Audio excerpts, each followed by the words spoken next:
nawalu tunga vaini na mana awatan tena micharakara mana uzemeti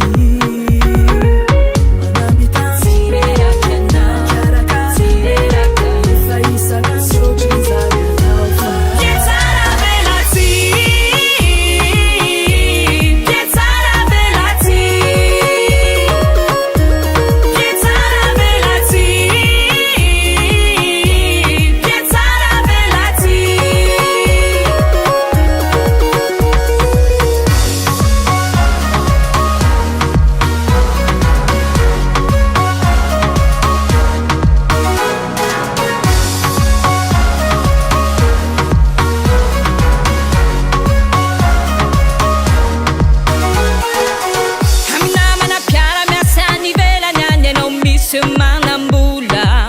mandani zelani neti efamba menga visimita la unzeva maita vula nilata mizani nifavana manjeraka yesu yesu ke manjeraka nifimasuno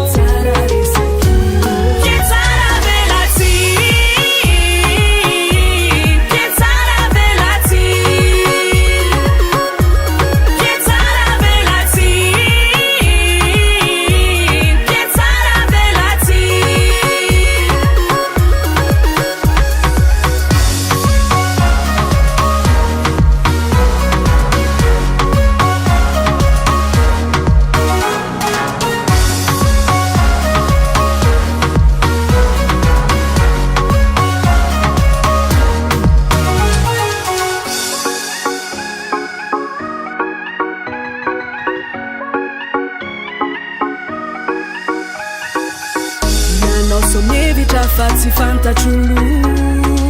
Zefeti kiambwari noti simini tuli Nyafati we adala kati